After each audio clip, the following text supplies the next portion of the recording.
G'day, guys. Welcome back to Steelers Nation Australia.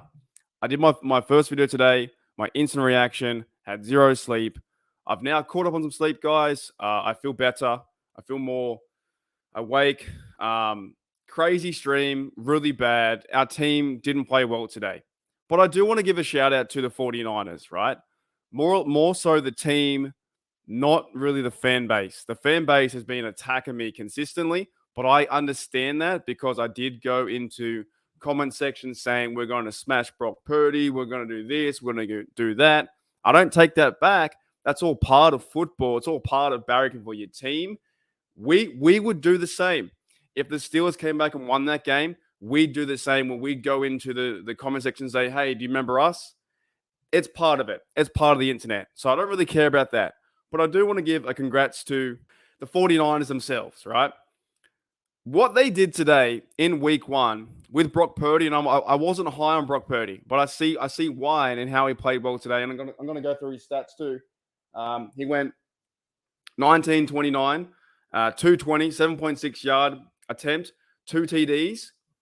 What he did, what the 49ers did, is exactly what we were hoping the Steelers would do, was take control of the game and win the game, right? That's what we wanted to see.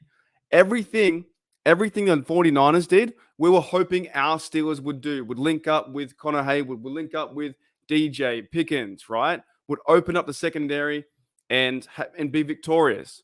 We didn't see that. We didn't see that from our side. The 49ers went to town, took over, and shout out to them because they were the better team. By far, they kicked our, you know what? They did. That's what they did.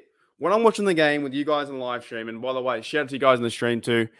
Over 40 people in the stream coming and saying hello. Shout out to the mods as well, and Pepper, who's like a lead mod and lead security guard here too. So shout out to you. But watching the game today, it was awful. Everything about it was awful. They could not, couldn't get a first down in the first half. They got 1 yard. But then you go back to what the 49ers were doing, was running the ball. Christian McCaffrey got over 152 yards running, 65 longest, 1 TD. Brock Purdy got 20 yards. Mitchell got 10 yards. They just kept going and going and going, right? So everything that the 49ers did, we wished and were hoping from the offseason hype we wanted to see. We were hoping to see the overall hype and Omar Khan, the signs and the preseason gelling in the 5 drive TDs.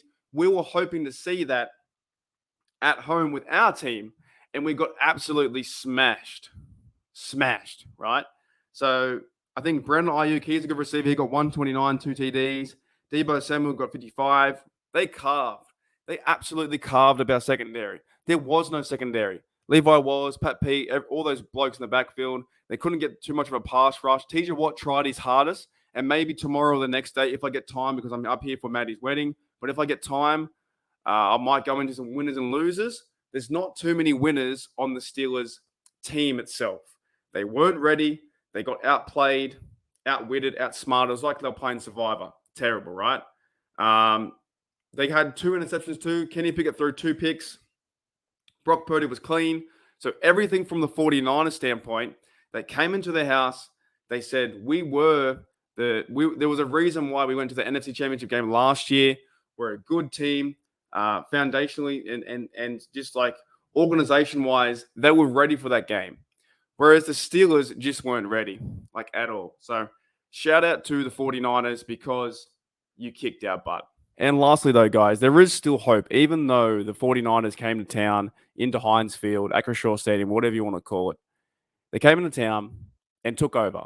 The Sea of Red, the Go Niners chant, bang, bang, 49er, whoever, that saying. There's still hope and a chance, right? But we have to deal with this and we have to get better. I don't want to say we, the Steelers organization, needs to figure this out. You can't just go and get all these players in the offseason and then turn around and play like that. So every single man, coach, player needs to be held accountable, and they need to go watch film. They need to do push-ups, and they do everything they can do, and go next week. And the best thing that helps a loss is a win. So you go out there, you play some good competitive football against the Browns, you get a W, and you move on, and you continue this journey. But it's going to be very hard if we watch this same team play like that for all 17 games. It's going to be a very frustrating season. And the fact that we all were so hyped and really built. Even me, I told you this, guy. I told you this, guys. I built myself on the roller coaster of hype all the way up, and the crash is really far down. But you have to give it to the 49ers how they played today. They played fantastic football, and everything they did, I wish we did. I wish we ran the ball 120 yards. I wish we took control of the line of scrimmage. I wish we were dissecting the secondary with Kenny Pickett. All right. You have a number one overall pick for the Steelers and the 20th overall pick getting outclassed by Mr. Irrelevant. So shout out to the 49ers because you kicked our behind. You really did. And then, but the thing is, you can't sit in this too much. You can't sit in sorrow too much. You just kind of got to identify what happened, fix it, and move on. Anyways, guys, I'm going to go enjoy my day. It is my lunchtime. Might go get something to eat, maybe a sherbet. I'm not too sure, but I'll see you later.